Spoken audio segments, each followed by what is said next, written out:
దేవుని బిడ్డలారా, చూడండి పౌలు గారు ఆయన ఆయన ఆయన యథార్థమైన భక్తిని బట్టి ఒక యూలి అంటే వారిని తీసుకొని వెళ్తున్న అధికారికి పౌలు గారి మీద ఏం కలిగిందంట? అధికారికి దయ కలిగిందంట. దయ కలిగితే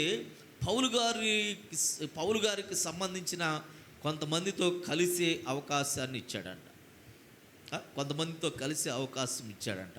అక్కడ నుండి బయలుదేరిన తర్వాత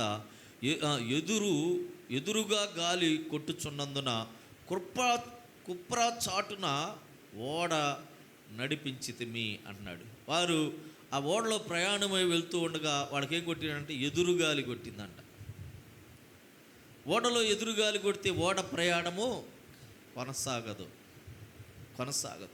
అప్పుడు వాళ్ళు కుప్రా చాటున ఓడని నడిపించినట్లుగా ప్రియమైన దేవుని బిడ్డలారా, దేవుని వాక్యంలో నుంచి మనం చూస్తూ ఉన్నాం. వాళ్ళ ప్రయాణంలో ఎన్నో సందర్భాలను మనం చూస్తూ ఉన్నాం. మరియు కిలికియాకును పంపులియాకును ఎదురుగా ఉన్న సముద్రపు దాటి లుకియాలో ఉన్న మోరకు చేరితిమి. అక్కడ శతాధిపతి అంటే వాళ్ళు ఎట్లా ప్రయాణం చేస్తున్నారో మనం తెలుసుకుంటున్నాం. అక్కడ శతాధిపతి ఇటలీ వెళ్ళనై ఉన్న అలెగ్జాంద్రియా పట్టణపు ఓడ కనుగొని అందులో మమ్మల్ని ఎక్కించెను అంటున్నాడు. ప్రియమైన దేవుని బిడ్డలారా, వాళ్ళు కిలికియా నుండి ఇటలీ వెళ్ళి ఒక ఓడ ఎక్కినట్లుగా ఇక్కడ మనం చూస్తూ ఉన్నాం. అనేక దినములు మెల్లగా నడిచి ఎంతో కష్టపడి క్రిందుకు ఎదురుగా వచ్చినప్పుడు గాలి మమ్మను పోనీయకున్నందున కెత్రు చాటున సల్మోనే దరిని ఓడ నడిపించితిమి అన్నాడు. ఆ సముద్రంలో రోజులు నెలలు ప్రయాణమై వెళ్ళాల్సిన పరిస్థితి.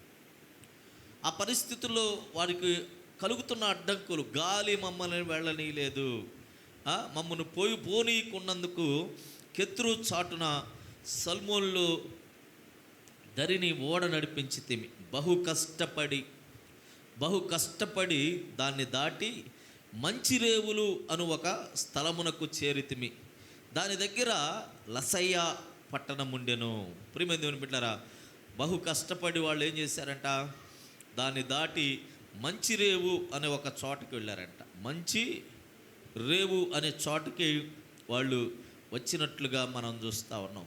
చూడండి, ఆ తర్వాత 9వ వచనం, చాలా కష్టమైన తర్వాత ఉపవాస దినమునకు అప్పటికి గతించినందున ప్రయాణము చేయుట అపాయకరమై ఉండెను అంటున్నాడు. ఉపవాస దినములు ఆనాడు యూదులు ఉపవాసం ఉండేవాళ్ళు. 7వ నెల 10వ రోజు నుండి వాళ్ళు 8వ నెల మధ్య దాకా వాళ్ళు ఉపవాస దినాలు, ప్రాయశ్చిత్త దినాలు అనేవి వాళ్ళు యూదులు పాటించేవాడు. మనం వాక్యంలో మనం పరిశీలన చేస్తే లేవికాండంలో మనం చూస్తాం. అక్కడ అహరోను కుమారులు వాళ్ళు దేవుని మందిరములో యాజకత్వం చేయవలసిన వచ్చినప్పుడు వాళ్ళు ఆ మందిరములో అక్కడ అగ్ని వేయాల్సి వచ్చింది. వాళ్ళు అగ్ని ఎక్కడి నుంచి? దేవుని మందిరంలో ఉన్న అగ్నిని వేయాల్సిన పరిస్థితిలో ఆ అగ్నిని అక్కడ వేయకుండా వాళ్ళు ఏం చేస్తారు? బయట నుండి అగ్నిని తీసుకొచ్చి దాంట్లో వేసినప్పుడు వాళ్ళు మరణిస్తారు. ప్రియమైన దేవుని బిడ్డలారా, మరణిస్తారు. మన జీవితాల్లో కూడా మనం జ్ఞాపకం చేసుకోవాలి. దేవుని మందిరము, దేవుని వాక్యము, దేవుడు మనకిచ్చిన వాక్యానుసారమైన జీవితాల్లో మనం జీవించకుండా మన లోక సంబంధమైన వాటిని అనుసరిస్తూ దేవుని మందిరంలోకి వస్తే మన పరిస్థితి ఏంటంట? చచ్చినోళ్ళతో సమానమే. అసలు నీ హృదయం మారిపోవాలి. లోక సంబంధమైన ఆలోచనలు మనలోకి రానియకుండా మనం జాగ్రత్తగా దేవుని వాక్యానుసారంగా మనం బ్రతకాలి. మనకి వాళ్ళు అట్లాగంటారు, వీళ్ళు అట్లాగంటారు, ఈ మనుషులు ఇట్లాగున్నారు అని అనేకమైన సందర్భాలు మనకు రావచ్చు. కానీ ఎటువంటి సందర్భాలు మనకు ఎదురైనా మన ఆత్మీయ జీవితంలో మనం పొరపాటు చేయకుండా ప్రభు కొరకు జీవించవలసిన పరిస్థితి ఉండాలి. మనం ఏముందలే ఒక్కసారే కదా, ఏముందలే ఇది ఒక్కసారే కదా అని చేసి మనం చేసిన ఆ అగ్నిని మనం దేవుని మందిరానికి తెచ్చే ఆలోచనలు మనలోకి ఉంటే, అంటే అపవిత్రమై దేవుని మందిరంలోకి వచ్చి వెళ్తుంటే ఇది పరిశుద్ధ స్థలం అని గ్రహించక మనం చేసే ప్రతి పొరపాటుకు మనకేముందంట, చావు ఉందని గ్రహించుకోవాలి. ఎక్కడుందండి చావు? మేము ఎన్నిసార్లు చేసాం, అయినా కానీ మాకేముందంటే ఆనాడు తక్షణమే చావు ఉంది. ఈనాడు నీకు కొన్ని దినాల నిన్ను నువ్వు పరిశీలించుకొని ఒప్పుకునే దినాలు ఉన్నాయి. లాస్ట్లో ఒప్పుకుంటానని నువ్వు నిష్టానుసారంగా బ్రతికి చనిపోయావా, అక్కడ నీకు మళ్ళీ మరణం ఉంది, రెండో మరణం అని దేవుడు చెప్తున్నాడు. మనం చాలా జాగ్రత్తగా ఉండాలి. ఇక్కడ ఉపవాస దినాలను పాటించినట్లుగా మన వాక్యంలో మనం చూస్తాం. చూడండి 23వ అధ్యాయం, లేవికాండం 23వ అధ్యాయం 27 వచనం చూడండి. లేవికాండం ఈ 7వ నెల 10వ దినము పాపము నిమిత్తమై ప్రాయశ్చిత్తార్థ దినము, అందులో మీరు పరిశుద్ధ సంఘముగా కూడుకొనవలెను. మిమ్ములను మీరు దుఃఖపరుచుకొని యెహోవాకు హోమము చేయవలెను. 29వ వచనం కూడా చదవమ్మా. ఆ దినమున తమను తాము దుఃఖపరుచుకున్న ప్రతివాడును వారు ప్రజల్లో నుండి కొట్టివేయబడును. చూడండి, ఆ దినమున తన్ను తాను దుఃఖపరుచుకొనని వాడు అన్నాడు.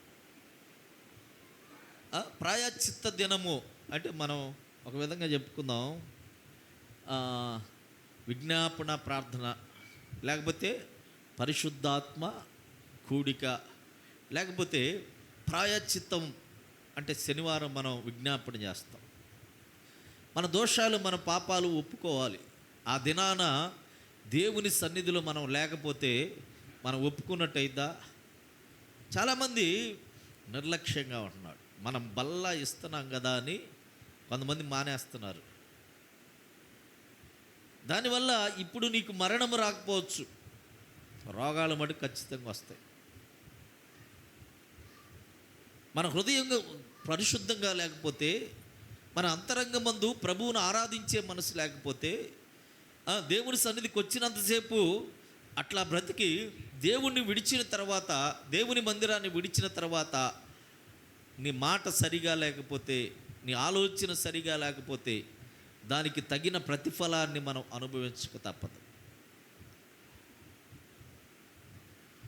ప్రాయశ్చిత్త పడని మనుషులు ఈ తప్పు చేసాం, ఇది మరొకసారి చేయకుండా జాగ్రత్త పడాలని ఆలోచన లేని మనుషులు, తమ సొంత లాభం కోసం తన ఇష్టం వచ్చినట్లుగా మాటలు మార్చే భక్తి మనకు ఉండకూడదు. ఒకసారి ప్రాయశ్చిత్తపడ్డాం దేవుని సన్నిధిలో, అయ్యా ఇది తప్పని ఒప్పుకున్నాం, మరలా అదే తప్పు చేస్తే దానికి తగిన శిక్ష మనకు ఉంటుంది. ఆ దినాన మనం ఏం చేయాలంట, ఆ దినమున తన్ను తాను దుఃఖపరుచుకొనని ప్రతివాడు తన ప్రజల్లో నుండి కొట్టివేయబడును. ఆ దినమున ఏ పని అయినను చేయు ప్రతివానిని వాని ప్రజల్లో నుండకుండా నాశనము చేసేదను. అందులో మీరు ఏ పనియు చేయకూడదు. అది మీ సమస్త నివాసములలో మీ తరములకు నిత్యమైన కట్టడ. ప్రియమైన ఒకరోజు నిర్ణయించి ఆ రోజున అందరూ ఉపవాసం ఉండి దేవుని సన్నిధిలో తమను తాము దుఃఖపరుచుకునే దినం. ఆ దినాన మనం ఏం చేస్తాం, మన పని మనకు వెళ్తాం. ఆ దినాన మనం ఏం చేస్తాం, నువ్వెన్నో ఏం చెప్పుకో, మా పని చూసుకుంటావా అనే మనస్తత్వం కలిగిన వారిగా మనం ఉండకూడదు. దానికోసం మనం ప్రతిష్ఠించుకోవాలి. ఉపవాస దినమును మనం పాటించాలని మాటను మనం చూస్తూ ఉన్నాం. ఈ 7వ నెల 10వ దినము పాపము నిమిత్తమై పశ్చాత్తాపార్థ దినము, అందులో మీరు పరిశుద్ధ సంఘముగా ఏం చేయాలంట? కూడుకోవాలి అంటున్నాడు. పరిశుద్ధ సంఘంగా మనం అందరం కూడుకోవాలి. నీ సొంత పనుల్లో నువ్వు వెళ్తే దేవుడు ఏం చేస్తాడంట? ఆ జనులలో లేకుండా నిన్ను కొట్టివేస్తాడు. ఆ పరిశుద్ధ జనాంగంలో లేకుండా నిన్ను, ప్రియమైన దేవుని బిడ్డలారా, నిజంగా మనం ఆలోచన చేయాలి. దేవుడు ఎంత కాపుదల, ఎంత కనికరము మనపై చూపిస్తున్నాడో, దానికి తగినట్లుగా మనం బ్రతకకపోతే నష్టాలు అనుభవిస్తాం. మనం ఎంతగా దేవుని సన్నిధిలో ఉన్నా దాని వలన మనం నష్టమే తెచ్చుకుంటాం. కానీ నువ్వు చేస్తున్న భక్తి వలన నీకు లాభం రాదని పరిశీలించుకోవాలి. మనం ఒప్పుకున్న దాన్ని విడిచిపెట్టే మనస్సు ఉండాలి మనకి. చూడండి, ఇక్కడ వాళ్ళు దేవుని సన్నిధిలో తమను తాము ఉపవసించి ప్రార్థన చేసినట్లుగా వాక్యంలోంచి మనం చూస్తూ ఉన్నాం. చూడండి, అక్కడి నుంచి మనం పరిశీలన చేస్తే అప్పుడు పౌలు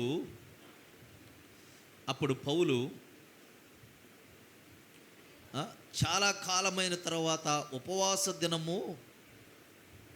దినము కూడా అప్పటికి గతించినందున ప్రయాణము చేయుట అపాయకరమై ఉండెను. వాళ్ళకి ఆ ప్రయాణం చేయటం అనేది కష్టతరంగా ఉంది. అప్పుడు పౌలు, అయ్యలారా, ఈ ప్రయాణము వలన సరుకులకును ఓడకును మాత్రమే గాక మన ప్రాణములకు కూడా హానియు బహు నష్టమును కలుగునట్లు నాకు తోచుచున్నదని చెప్పి వారిని హెచ్చరించాను. ప్రియమైన దేవుని బిడ్డారా, ఈ ప్రయాణంలో మనకు నష్టం కలిగే పరిస్థితులు కనపడుతున్నాయి. ఓడలో ఉన్న సరుకుకే కాదు, ఇక్కడున్న మనకు కూడా నష్టం కలిగే అవకాశం ఉందని చెప్పాడంట. అయినను శతాధిపతి పౌలు చెప్పినది నమ్మక నావికుడును ఓడ నాయకుడును చెప్పినదే నమ్మాడు అనేది మనం చూస్తాం. పౌలు మాటలు వాళ్ళు నమ్మలేదు. మరియు శీతాకాలము గడుపుటకు ఆ రేవు అనుకూలమైనది కానందున అక్కడ నుండి బయలుదేరి ఒకవేళ సఖ్యమైతే ఫినిక్సునకు చేరి అక్కడ శీతాకాలము గడపవలనని ఎక్కువ మంది ఆలోచన చెప్పిరి. అది నైరుతి వాయువ్య దిక్కున తట్టునున్న కెత్రు రేవై ఉన్నది. శీతాకాలం అంటే ఏ కాలం అమ్మా? చలికాలం. చలికాలంలో ప్రయాణం కష్టం. సముద్రంలో కూడా మంచు ఏర్పడే అవకాశం ఉంది. రోడ్డు కనపడకపోవచ్చు. అదే కాదు, సముద్రంలో గడ్డలు కట్టి ఓడకి అపాయం జరిగే అవకాశం ఉంది. కనుక వాళ్ళు ఏమంటున్నారు? వాయవ్య దిక్కుల తట్టుననున్న కేత్రు రేవై ఉన్నది అని అక్కడికి వెళ్ళినట్లుగా మనం చూస్తూ ఉన్నాం. చూడండి, అక్కడ నుంచి సముద్రంలో తుఫాను ప్రారంభమై అక్కడ అలజడి రేగిద్ది. మరియు దక్షిణపు గాలి మెల్లగా విసురుచుండగా వారు తమ ఆలోచన సమకూడినదని తలంచి లంగరెత్తి కెత్రుధరిని ఓడ నడిపించటానికి ముందుకు వెళుతూ ఉన్నారు. కొంచెము సేపు అయిన తర్వాత ఓరకులోను ఆ పెనుగాలి కెత్రు మీద నుండి విసిరేను అనే మాటను మనం చూస్తాం. చూడండి, పౌలు గారి ఈ మాటలు చాలాసార్లు మనం వినుంటాం. నేను సముద్రము చేత అలల చేత కొట్టబడ్డాను, సముద్రములో ఓడ బద్దలైన పరిస్థితుల్లో నేను ప్రయాణం చేశాను అని ఆయన ఎన్నోసార్లు సంఘాల్లో బోధించిన మాటలు. అది జీవితంలో కానీ మన ప్రయాణాల్లో కానీ ఇలాంటి జరుగుతూ ఉంటాయి. జరిగినప్పుడు దేవుని అనుమతి లేనిదే మన జీవితాలకు ఏ నష్టం కలగదు. దేవుడి అనుమతి లేనిదే మన చుట్టుపక్కల ఉన్న వాళ్ళకి ఏ నష్టం కలగదన్న ఒక ధైర్యం మనకు ఉండాలి. పౌలు గారు ముందుగా చెప్పాడు, ఆ శీతాకాలంలో ఆ ప్రయాణము నష్టమని ఆయన చెప్తే వాళ్ళు వినకుండా ఆ ప్రయాణాన్ని కొనసాగించారు. ఆ తర్వాత పౌలు గారికి మరలా దర్శనం కలిగిద్ది. చూడండి, అక్కడ దానిలో ఓడ చిక్కుకొని గాలికి ఎదురు నడవలేకపోయినందున ఎదురు నడిపించుట మాని గాలికి కొట్టుకొని పోతిమి అన్నాడు. వీళ్ళు ఏం చేశారు? పౌలు గారి మాట వెనుక ఆ ప్రయాణము కొనసాగించారు. వాళ్ళకి ఎదురుగాలి కొట్టింది ప్రయాణంలో.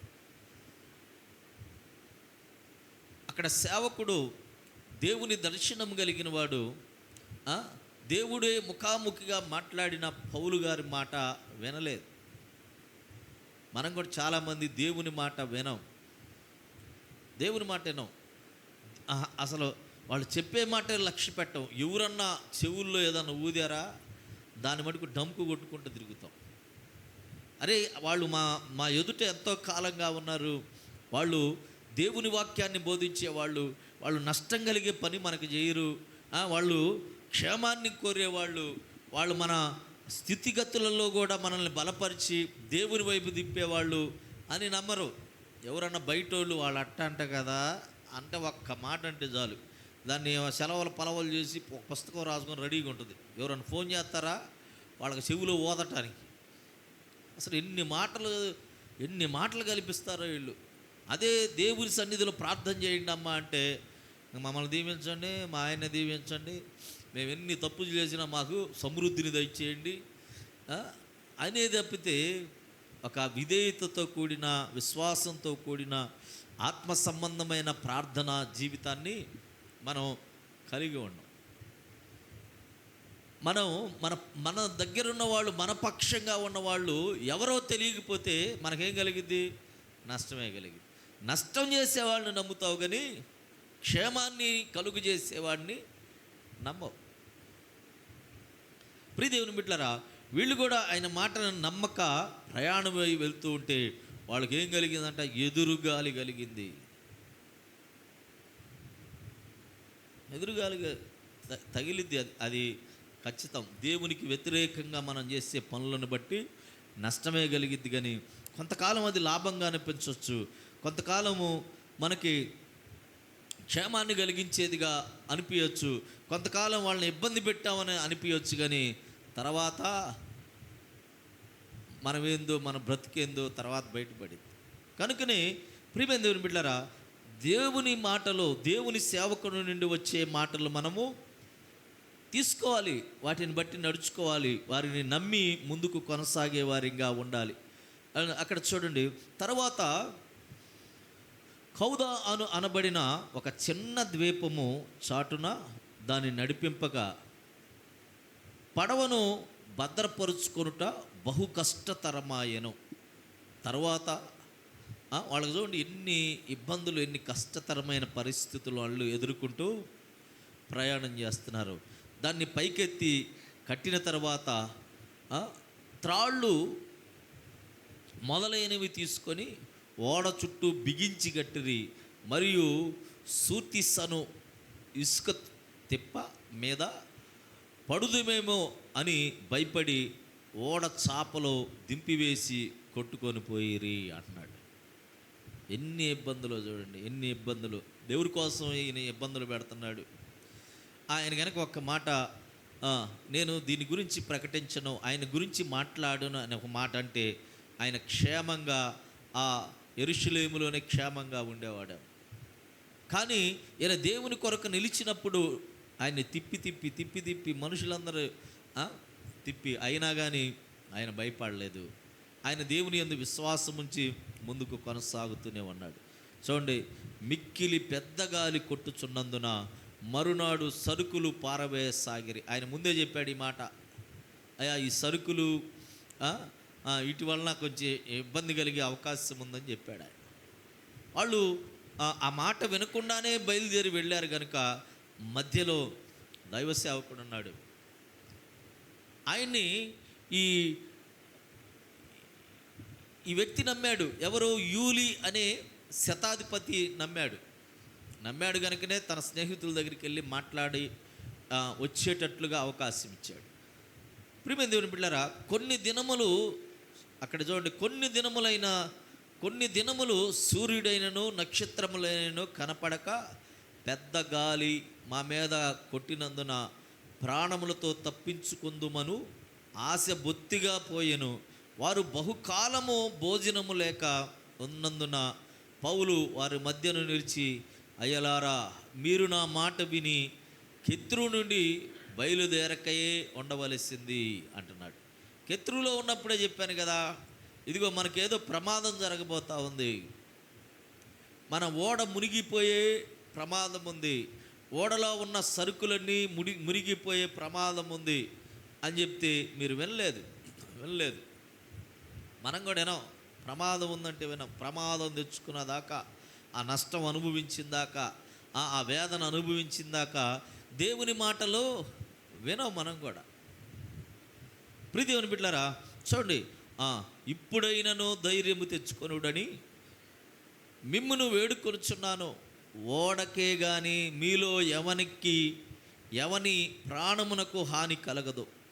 నేను ఎవని వాడనో, చూడండి ఆయన మాటలో ఎంత ధైర్యాన్ని ఇచ్చేవిగా ఉంటున్నాయి. నేను ఎవడి వాడనో, ఎవరిని సేవించుచున్నానో ఆ దేవుని దూత గడిచిన రాత్రి నా యొద్ద నిలిచి, పౌలా భయపడకుమో అంది. దేవునికి స్తోత్రం. హల్లెలూయా, హల్లెలూయా.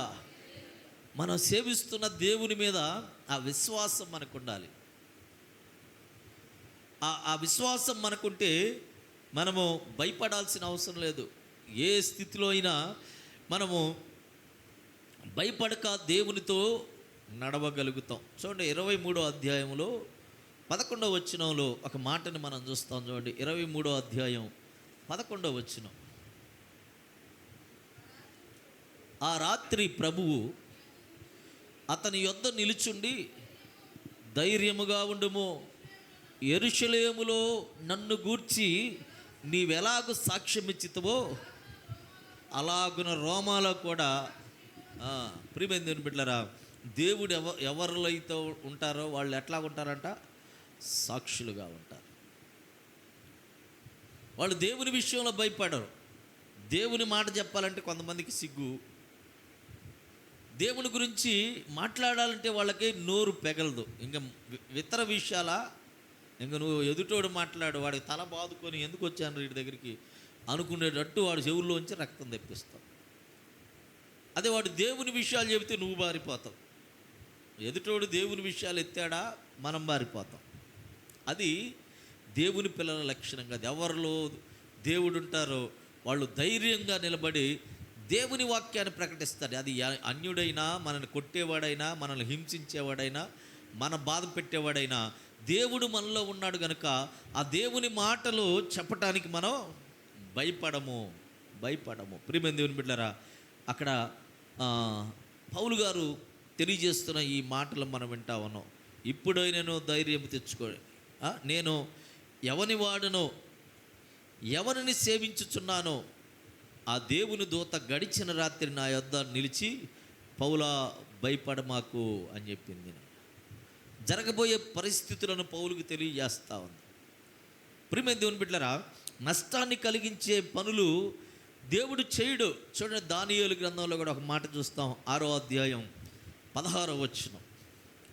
6వ అధ్యాయం 16వ వచనం.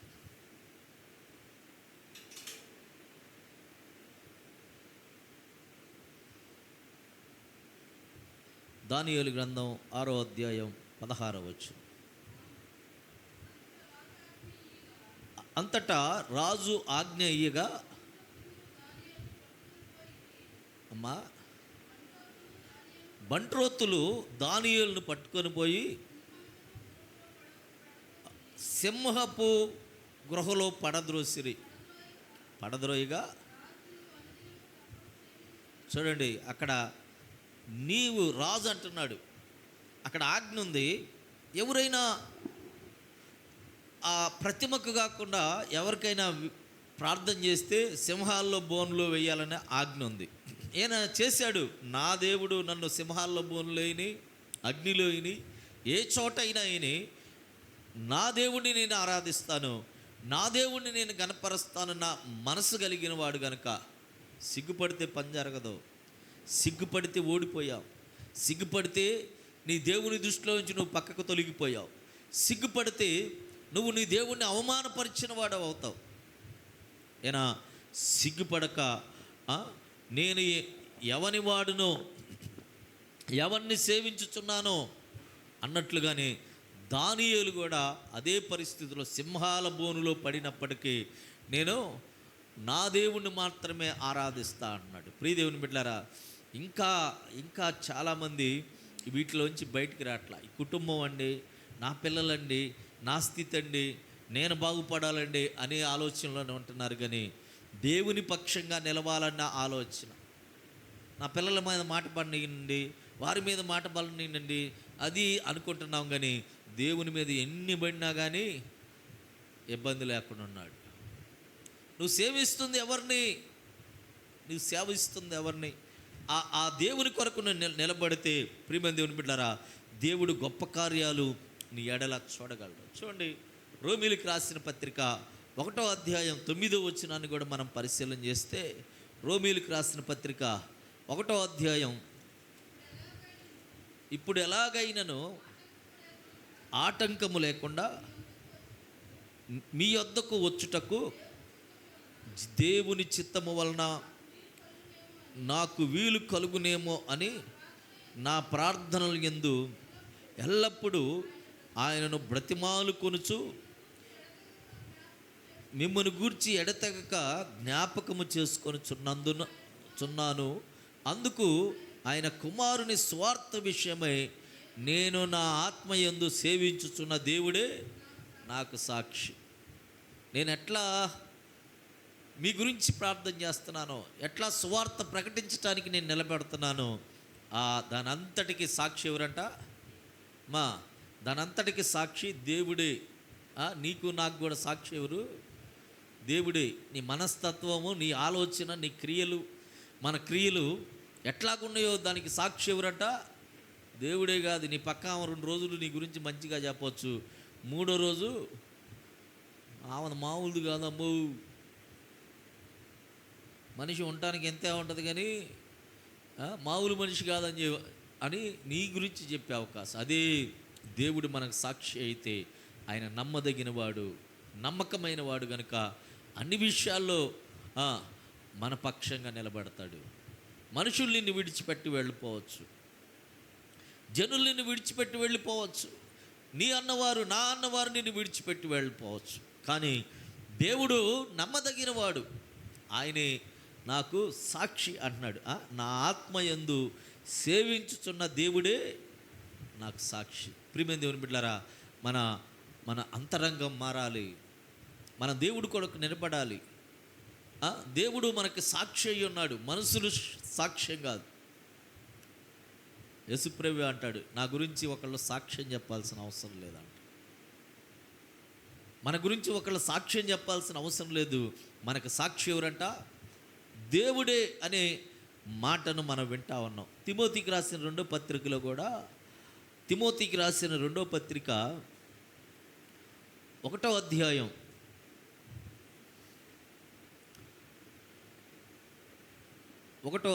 3వ వచనం నుంచి చూస్తే, నా ప్రార్థనల యందు ఎడతెగక నిన్ను జ్ఞాపకం చేసుకొనుచు నీ కన్నీళ్లను తలుచుకొని నాకు సంపూర్ణ ఆనందము కలుగుటకై నిన్ను చూడవలనని రేయింబగలు అపేక్షించుచు నీ యందున్న నిష్కపటమై విశ్వాసమును జ్ఞాపకము చేసుకొని నా పితురాచార ప్రకారము నిర్మలమైన మనస్సాక్షితో నేను సేవించుచున్న దేవుని ఎడల కృతజ్ఞుడనై ఉన్నాను. ఆ విశ్వాసము మొదట నీ అవ్వ అయిన లోయలోను నీ తల్లి అయిన యునీకేలోను వసించెను. అది నీ యందు సహా వసించుచున్నదని నేను రూఢిగా నమ్ముతున్నాను. ఎవరి గురించి చెప్తున్నాడు ఈ మాట? అమ్మా, ఎవరి గురించి చెప్తున్నాడు? తిమోతి గురించి చెప్తున్నాడు. నీ గురించి కూడా ఈ మాట చెప్పగలిగినట్టు ఉండాలి దైవ సేవకుడు. నువ్వు ఎట్టాగుంటావు, ఎప్పుడు ఎట్టాగుంటావో చెప్పలేకపోతున్నావు, ఎప్పుడు ఏ వేషం వేస్తావో చెప్పలేకపోతున్నావు, ఎప్పుడు అలుగుతావో చెప్పలేకపోతున్నావు, ఎప్పుడు నవ్వుతావో చెప్పలేకపోతున్నావు, ఎప్పుడు దేవుని సన్నిధిలో ఉంటావో తెలియదు, ఎప్పుడు దేవుని సన్నిధిలో ఉండవో తెలియదు. ఎక్కడ నీ నివాసమో తెలియట్లా, ఏ ప్రాంతమో తెలియట్లా. అలాంటి భక్తి మనం చేయకూడదు. నీకు కలిగిన విశ్వాసమును గురించి నేను ఎల్లప్పుడూ దేవునికి మంచి మనస్సాక్షి కలిగిన వాడిని ప్రార్థన చేస్తున్నాను అంటున్నాడు. దేవునికి స్తోత్రం, హల్లెలూయా. అలాంటి విశ్వాసాన్ని మనం కలిగి ఉండాలి. ప్రియ దేవుని బిడ్డలారా, మనం తెలివితో కూడిన విశ్వాసం పనికిరాదు. మనుషులకు కనపడాలని చేసే విశ్వాసము దేవుని ఎదుట పనికిరాదు. అది ఆయన అంటున్నాడు, అది వాళ్ళ తరతరముల వాళ్ళ ఆ కుటుంబంలో వస్తున్న ఆ విశ్వాసాన్ని ఆయన గుర్తించాడు. పౌలు గారు ఏమంటున్నాడు, ఆ విశ్వాసము మొదట నీ అవ్వ అయినా లోయలోను, నీ తల్లి అయినా యునికేలో వసించెను. అది తర్వాత నీలో ఉన్న విశ్వాసం ఏం చేయాలంట, నీ పిల్లల్లోకి వెళ్ళాలి. నీ పిల్లల్లో విశ్వాసం వాళ్ళ పిల్లల్లోకి వెళ్ళాలి. అట్లా దేవుని మందిరంలో అట్లా విశ్వాస జీవితాన్ని కనపరిచే వాళ్ళు ఉండాలి. అటువంటి వారు ఉండాలి. నేను నమ్మిన దేవుడు అలాంటోడని పౌలు గారు నిరూపిస్తున్నాడు. మన నిరూపణ ఏమైనా ఉందా? వాక్యం చదువుతున్న మన జీవితాల్లో ప్రియమైన దేవుని బిడ్డలారా, మిమ్మల్ని బట్టి ఇలాంటి విశ్వాసులను, ఇలాంటి ఆత్మీయ బిడ్డలను నాకు ఇచ్చావని ఆత్మీయ తండ్రి ఏం చేయాలంట, ఆనందించాలి. ఎప్పుడు తిడతావో తెలియదు, ఎప్పుడు ఎట్లాగుంటావో తెలియదు, అసలు నీ మనస్తత్వం తెలియని పరిస్థితుల్లో ఉంటే నిన్ను బట్టి ఏమని ప్రార్థన చేయాలి? నేను దీవించాలా, ఆశీర్వదించాలా, లేకపోతే వారి సమస్యల నుంచి విడిపించాలి? మేము ఒకదాని గురించి ప్రార్థన చేస్తుంటే మీరు ఒక మనసుతో ఉంటుంటే ఏ ప్రార్థన మీ జీవితంలో నెరవేరాలి?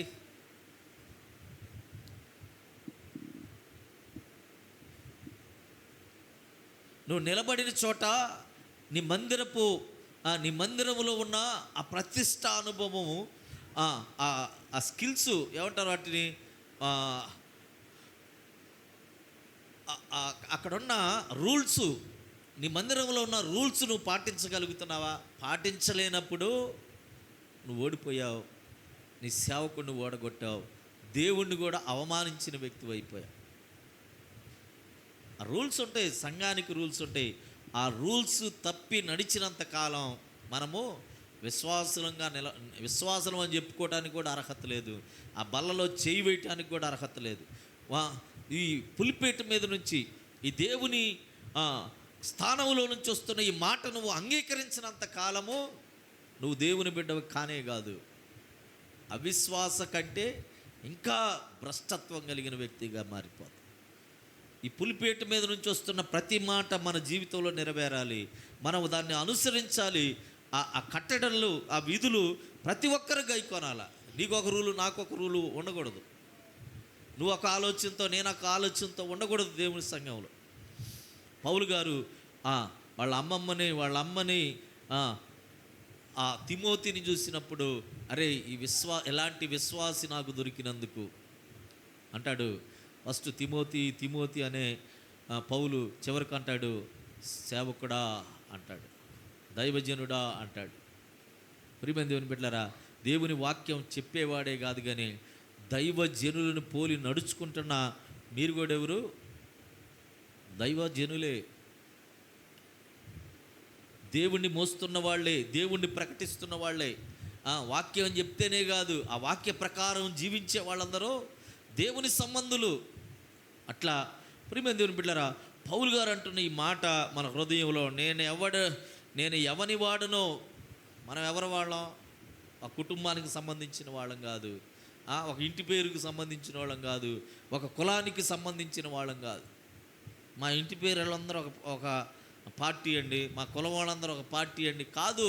క్రైస్తవంలోకి వచ్చిన తర్వాత మనం ఎవరు అంట? దేవుని వారం. కులాలు లేవు, మతాలు లేవు, ఇంటి పేర్లు ఏవి లేవు.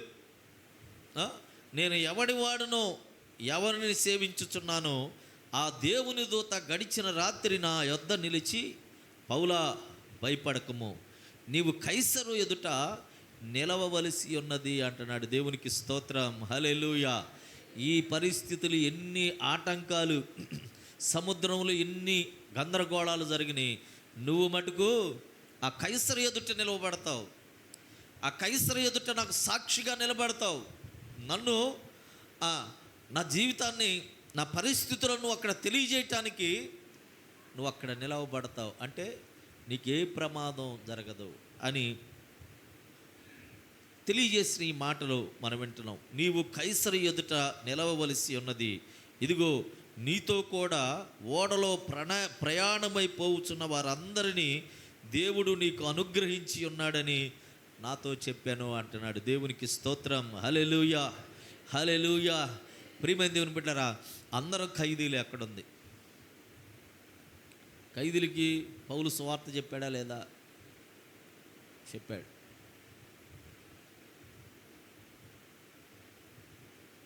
ప్రియమైన దేవుని బిడ్డలారా, అందరినీ నీకు అనుగ్రహిస్తున్నాను అన్నాడు.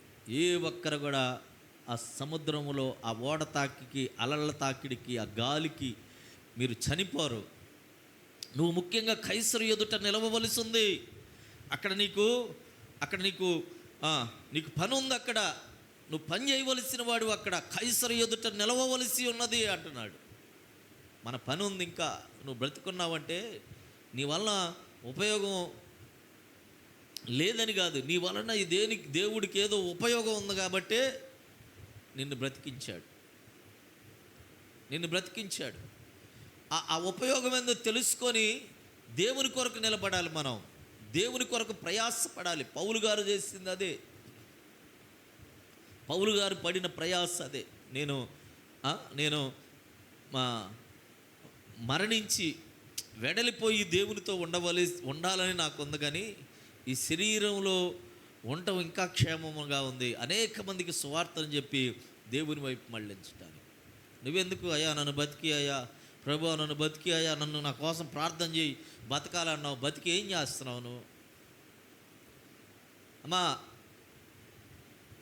హాయిగా నిద్రపోతున్నావా?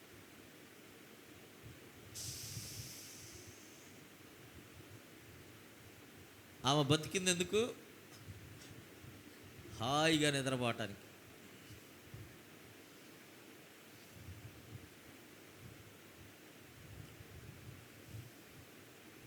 చాలామంది ఇక్కడికి వచ్చి ఆవులు వేయటం, ఇక్కడ ఎంత చండాలంగా ఉంటుంది.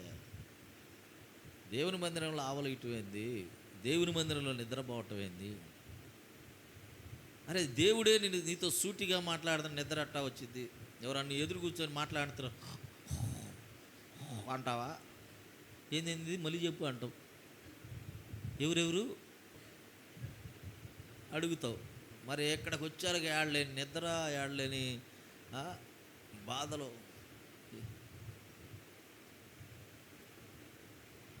దేవుని బిడ్డలారా, దేవునికి సాక్షిగా నువ్వు నిలబడాలి. సరే, ఒక రోజు అయితే అలసిపోయి నిద్రపోయామలే అనుకోవచ్చు. మరి రెండో రోజు కూడా ఎందుకు నిద్రపోతున్నావు? నేను టీవీ అది చూస్తా, ఫోన్ చూసేటప్పుడు ఒక పావు గంట 20 నిమిషాల్లో అయ్యాలంగా నాకు కళ్ళు మూతలు పడతాయి. టపక్కని సెల్ ఫోన్ కింద పడింది. అయ్యా ఇంక నిద్రపోయా. మరి అక్కడ నిద్ర రాదు. అది చూసే కాడు కానీ, టీవీ చూసే కాడు కానీ మనకు నిద్ర రాదు. ఏడక రాగలే సోకండాల పెట్టి నిద్ర వచ్చింది. ఇక్కడ నిద్రపోయి ఇంటికి వెళ్ళి నిద్రపోవు. ఏది నీ సాక్ష్యం? ఏది నీ సాక్ష్యపు జీవితం? ఏది? నువ్వు బ్రతికుండి ఎవరికి ఉపయోగం? పౌలు, నువ్వు చావవు. నువ్వు ఎక్కడ నిలబడవలసిన వాడు? కైసరు ఎదుట నిలవబడవలసి ఉంది. నువ్వు ఎక్కడ నిలబడాలి?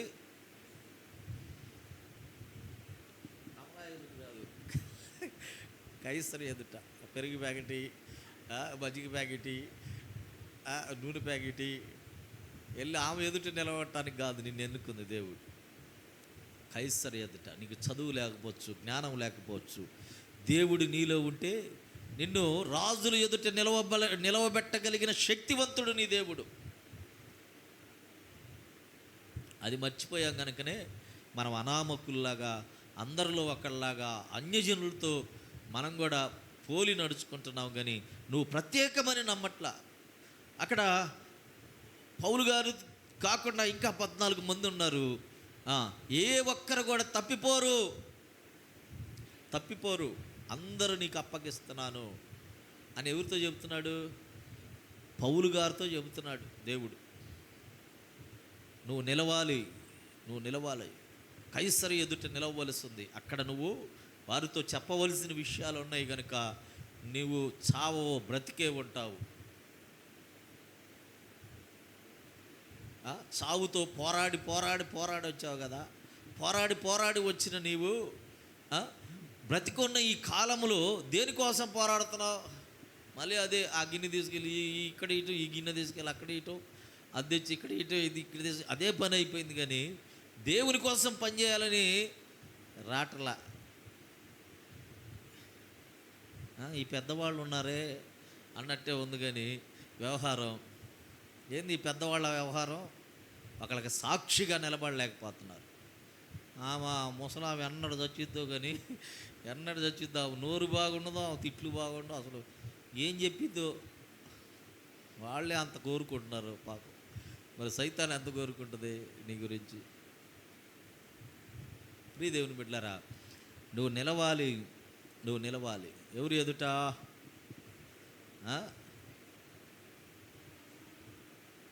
ఎవరు ఎదుట? కమలావి ఎదుట.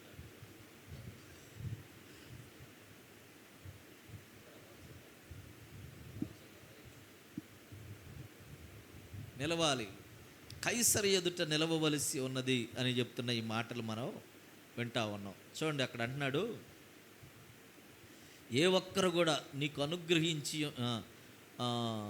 ఓడలో ప్రయాణమైపోవచ్చున్న వారందరినీ దేవుడు నీకు అనుగ్రహించి ఉన్నాడని నీతో చెప్పాను. కాబట్టి అయ్యలారా ధైర్యము తెచ్చుకొనుడి, నాతో దూత చెప్పిన ప్రకారము జరుగునని నేను దేవుని నమ్ముచున్నాను. అయినను మనము కొట్టుకొని పోయి ఏదైనా ఒక ద్వీపం మీద పడవలసి ఉండునని చెప్పాను అన్నాడు. మనం ప్రమాదంలోనే ఉన్నాం, కానీ మనం చావము. ఎవరైతే ఆ దూత ఆ మాటలు చెప్పిందో ఆ మాటలు నేను నమ్ముతున్నాను. మనల్ని ఇదేం చేసిద్దంటే నెట్టుకొని తీసుకెళ్ళి ఎక్కడో ఒక ద్వీపం దగ్గర పడేసిద్ది, మనల్ని చావం అనే మాటను ప్రియమైన దేవుని బిడ్డలారా తెలియజేసినట్లుగా ఈ వాక్యంలో మనం చూస్తూ ఉన్నాం. చూడండి, అంటాడు లోకాసు వార్త చూడండి 1వ అధ్యాయం 45వ వచనం చూస్తే,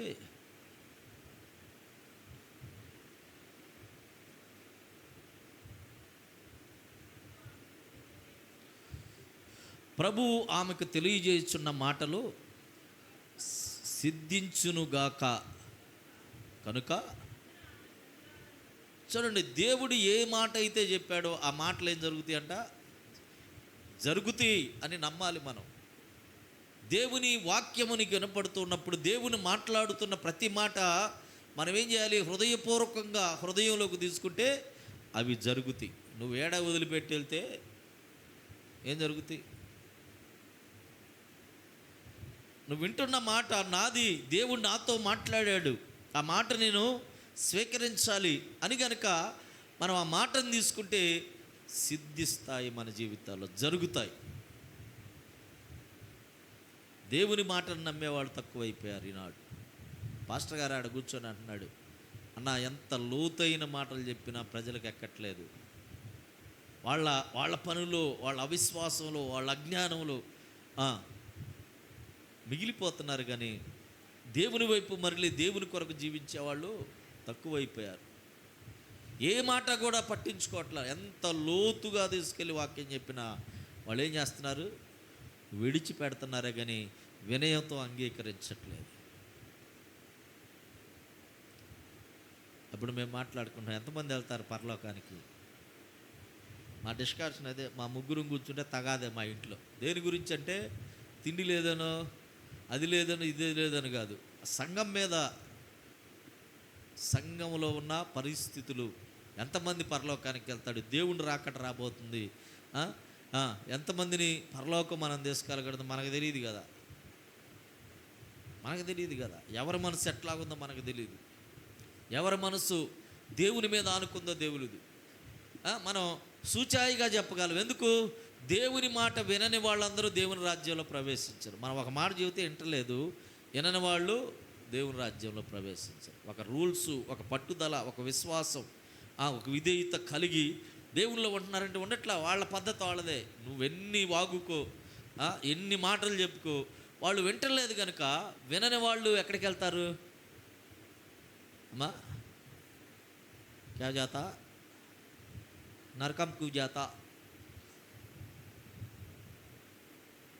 దేవుని మాట విను, పరలోకానికి వెళ్తావు. నీ వయసు మీరిపోయింది, ఆ జీవితం కరిగిపోయింది, ఏదో ఒక రోజు మనం మరణిస్తాం. మరణించిన మనం ఎక్కడికి వెళ్ళాలి? మన గురి గమ్యం అదే. దానికోసం ఏం చేయాలో అది నేర్చుకోవాలి. కానీ లోకంతో నీకేం పని? ఆమెదో అంద నీకేం పని? ఏమేదో అంద నీకేం పని? ఈ మనిషి అట్టకుండా నీకేం పని?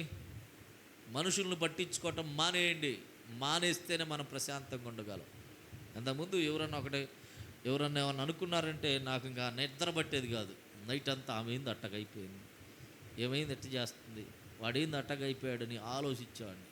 అంటే వాళ్ళ బ్రతుకులు అంతే అని ఎప్పుడైతే మనం వదిలేసామో మనం దేవుని మీద ఆనుకోగలుగుతాం.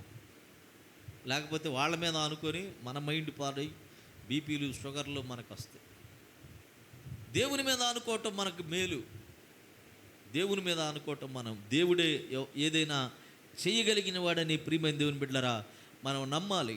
చూడండి, అక్కడ అంటాడు, రోమీలకు రాసిన పత్రిక 4వ అధ్యాయం 20వ వచనంలో కూడా ఒక మాట అంటాడు. చూడండి, రోమీలకు రాసిన పత్రిక 4వ అధ్యాయం 20-21 వచనాలు మనం చూస్తే, 4వ అధ్యాయం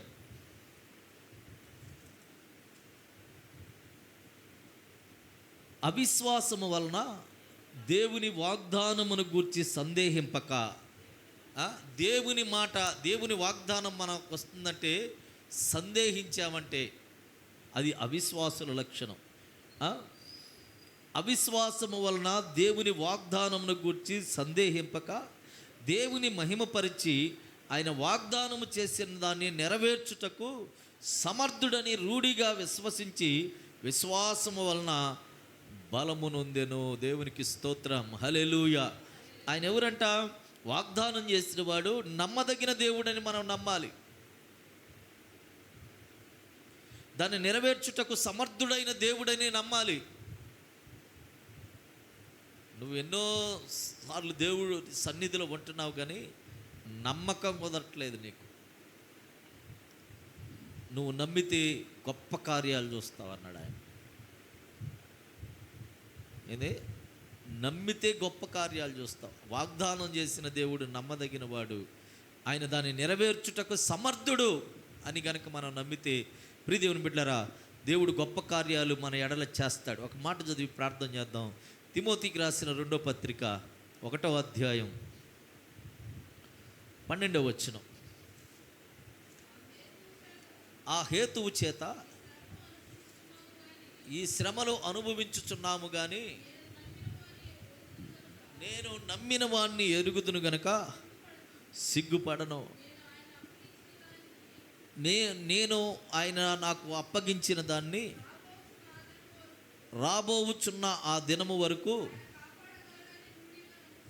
ఆయన కాపాడే దేవుడని, ఆ దినము వరకు మనం ఏదైతే ఎదురు చూస్తున్నాం అసలు ఇప్పుడు డిస్కషన్ అదే. దేవుడు రాబోతున్నాడు. ఈ సంవత్సరం, ఈ 2 సంవత్సరాల లోపే దేవుడు రాబోతున్నాడు. జరుగుతున్న పరిణామాలు చూస్తుంటే దేవుడు రాబోతున్నాడు అని భయముతో, వణుకుతో దేవుని పాదాల దగ్గర పడి ఉండాల్సిన మనము ఇంకా ఈ విభేదాలు, ఈ బలహీనతలు, దీని వలన నష్టపోతాం. ప్రియమైన దేవుని బిడ్డలారా, పౌలు గారికి ఒక దర్శనం ఉంది. పౌలు గారు దేవుడిని ఎన్నుకున్న ఆ దేవుడు నమ్మదగిన వాడని, ఆయన దూత చేత మాట్లాడిన ప్రతి మాట నెరవేర్చగలిగిన సమర్థుడని ఆ ఓడలో ఉన్న అధికారులకి ఆయన తెలియజేస్తున్నారు. ఆయన నమ్మదగిన దేవుడు. ఆయన నమ్మితే శ్రేష్టమైన, మనం చావము. ఏదో ఒక రేవుకు మనల్ని చేర్చగలిగిన దేవుడు, ఏదో ఒక రేవున సురక్షితంగా మనల్ని దాటించగలిగిన దేవుడు ఆయన. అందుకని పౌలు గారు అంటున్నాడు, ఆ దినము వరకు నన్ను భద్రపరచగలిగిన వాడు ఆయన. ఆ నమ్మకం మనలో ఉండాలి. ఆ నమ్మకాన్ని బట్టి మనం జీవించాలి. ప్రార్థన చేద్దాం, ప్రభుని అడుగుదాం. అవిశ్వాసపు మనం ఎక్కడికి వచ్చామో ముందు మనకు తెలియాలి. మనం ఎవరిని నమ్మామో మనకు తెలియాలి. ఆ నమ్మిన దేవుని సామర్థ్యము, శక్తి ఏందో మనకు తెలియాలి. తెలియకుండా దేవుని సన్నిధిలో కూర్చొని వెళ్ళిపోతూ ఉంటే, మన ఇష్టానుసారంగా మనం చేస్తే కుదరదు. ఓ సంఘానికి ఒక బాధ్యత ఉంది, ఒక పట్టుదలతో చేయాల్సిన క్రియ ఇది. ఏదో తాత్కాలికంగా చేస్తావా, ఎప్పుడో ఊడిపోతావు. ఒక గమ్యం లేని స్థితిలోకి మనం వెళ్ళిపోతాం. అందరూ చనిపోవాలని స్థితి ఆ ఓడలో, కానీ దేవుడు ఏదొక రేవుకు మిమ్మల్ని చేరుస్తాను అని వాగ్దానం చేశాడు. నేను నమ్మిన దేవుడు అంత గొప్పోడు అని పౌలు గారు ఒక సాక్ష్యం ఇస్తూ అందరినీ కాపాడుకుంటున్నాడు. నీవు నీ కుటుంబాన్ని కాపాడుకోగలుగుతున్నావా? నీ కుటుంబంలో ఒక సాక్షిగా బ్రతకగలుగుతున్నావా? ఇదిగో తిమోతి వాళ్ళ అవ్వ, వాళ్ళ తల్లి, ఆయన ఒక ఎంత విశ్వాసం కలిగిన వారో మీరు. మిమ్మల్ని బట్టి నేను కన్నీళ్లతో ప్రార్థన చేస్తున్నాను. మీరు ఆ సంఘంలో ఉండటం ఎంత క్షేమము. ఆ సంఘంలో మీరు ఉండటము, అక్కడ ఇదిగో ప్రజలకు మీరు దొరకటం ఎంత క్షేమము. నీ వలన సంఘానికి క్షేమం కలగాలి. నీ విశ్వాసమును బట్టి అనేక మంది విశ్వాసంలోకి నడిపించబడాలి. దేవుని కొరకు నిలబడవలసిన పరిస్థితులలో ధైర్యంగా నిలబడి దేవుని సువార్తను ప్రకటించగలిగినట్లుగా మనం ఉండాలని దేవుడు కోరుకుంటున్నాడు. కనుక పరిశీలించుకుందాం. ఎందాక అల్పమైన భక్తి చేస్తూ అజ్ఞానము వలన కలిగే నష్టాలను కొని తెచ్చుకుంటాం. జ్ఞానయుక్తంగా ప్రభు పాదాల దగ్గర పడి సేవకులు చేసే ప్రార్థన మన జీవితాల్లో నెరవేరాలని. సేవకుడు ఒక ప్రార్థన చేస్తుంటే ఆ కుటుంబం మేలుగా ఉండాలంటే, క్షేమంగా ఉండాలంటే, నువ్వు సంఘానికి ఇదిగో సేవకునికి తిరుగుబాటు చేసే వ్యక్తిగా నువ్వు ఉంటే, లేకపోతే దేవునికి వ్యతిరేకమైన నష్టాన్ని, దేవుని సంఘానికి నష్టం కలిగించే క్రియలు మనం చేస్తూ ఉంటే, దానివలన కుటుంబంలో నష్టమే కలుగుతుంది. క్షేమం కలగాలంటే నీ విశ్వాసంలో బలపడాలి. ఇదిగో నీ విశ్వాసమును బట్టి నీ బిడ్డలు మారాలి. మీ బిడ్డల తరాలు ప్రభు సన్నిధిలో ఎదగాలి. ప్రభువుని బట్టి ఇక నీ కుటుంబం ఘనపరచబడాలి. నా దేవుడు నాకేదైనా చేయగలిగిన వాడు, ఆయన వాగ్దానం చేసిన వాడు, నమ్మదగిన వాడు, ఆ దినము వరకు నన్ను కాపాడగలిగిన సమర్థుడని పౌలు గారు అన్నట్లుగా మనం కూడా ఒక నిశ్చయతతో ప్రార్థన చేద్దాం. ప్రేమ కలిగిన తండ్రి, పరిశుద్ధుడా, మీకు వందనాలు, స్తోత్రాలు చెల్లిస్తూ ఉన్నాం ప్రభా. రాత్రికాల సమయంలో ఆయన 27వ అధ్యాయంలో పౌలు గారు తండ్రి రోమా ప్రయాణంలో ప్రభా ఇదిగో ఎన్నో ఇబ్బందులు పడి నైనా దర్శనములో దేవదూత చెప్పిన మాట చొప్పున ఆ ఓడలో ఉన్న వారందరినీ ధైర్యపరిచి, నాయన నా దేవుని గొప్పతనాన్ని ఏందో మీరు తెలుసుకోండి, ఆయన నెరవేర్చగలిగిన దేవుడు, మాట ఇచ్చి తప్పని వాడని ఆయా శ్రేష్టమైన మాటలు మాకు వినిపించాడు. సంఘంలో ఉన్న మేము కూడా అటువంటి శ్రేష్ఠులుగా మేము జీవించినట్లు అయా తిమోతి తన కుటుంబంలో వారు ఏ విధంగా దేవుణ్ణి అనుసరించి అయానైనా ఆ సంఘానికి క్షేమకరంగా ఉన్నారో, ఆ ప్రాంతానికి క్షేమకరంగా ఉన్నారో, ఆ నీతిగా యథార్థమైన జీవితాన్ని ఎట్లా జీవించారో మేము జీవించినట్లు మీ కృపను దయచేయండి. ఒక దినము మేము పొడిగించబడిందంటే అది మమ్మల్ని నిలబెట్టడానికి, మమ్మలను అయా నాయన అనేక మందికి సాక్షిగా ఉండటం కోసం నిలబెట్టారని నమ్మి విశ్వాసంతో మేము అయా మిమ్మల్ని వెంబడించినట్లు మీ కృపను దయచేయండి. ఈ సముద్ర ప్రయాణములో నైనా, ఈ జీవిత ప్రయాణములో ఎన్నో ఒడిదుడుకులు, తుఫానులు, అడ్డంకులు అయా నైనా ఇదిగో కాలాలు, సమయాలు మా చేతుల్లో లేని పరిస్థితుల్లో కూడా మీరు మాత్రమే కాపాడగలిగిన దేవుడని నమ్మి విశ్వాసంతో ముందుకు కొనసాగుటకు మీ కృపను దయచేయండి. మా బిడ్డల్ని దీవించండి, చదువుల్లో తోడుగా ఉండండి. అనారోగ్యంలో ఉన్నవారికి ఆరోగ్యమును దయచేయండి. ఇగో విశ్వాసంలో బలహీనపడిన వారిని బలపరచండి. మా దేశాన్ని, మా ప్రాంతాన్ని రక్షించండి. అయా అవిధేయతతో మేము చేసిన కార్యాలను బట్టి అయా మీ సన్నిధికి ఎవరో దూరం అవ్వకుండా విధేయతతో అనేక మందిని మీ సన్నిధికి నడిపించగలిగిన కృపను మా అందరికీ మీరు అనుగ్రహించి మహిమ పొందమని అయ్యా, మా ప్రార్థన మీరు స్వీకరించి ఘనమైన గొప్ప కార్యాలు మా జీవితాల్లో జరిగించి మహిమ పొందమని యేసుక్రీస్తు ప్రభు నామంలో ప్రార్థించి వేడుకుంటున్నాము తండ్రి, ఆమేన్. మన తండ్రి అయిన దేవుని ప్రేమ, ప్రభు అయిన యేసుక్రీస్తు వారి కృప, పరిశుద్ధాత్మ దేవుని అన్యోన్య సహవాసము మనకును సకల పరిశుద్ధులకును సదాకాలం తోడయుండి నడిపించునుగాక. ఆమేన్. అందరికీ వందనాలు.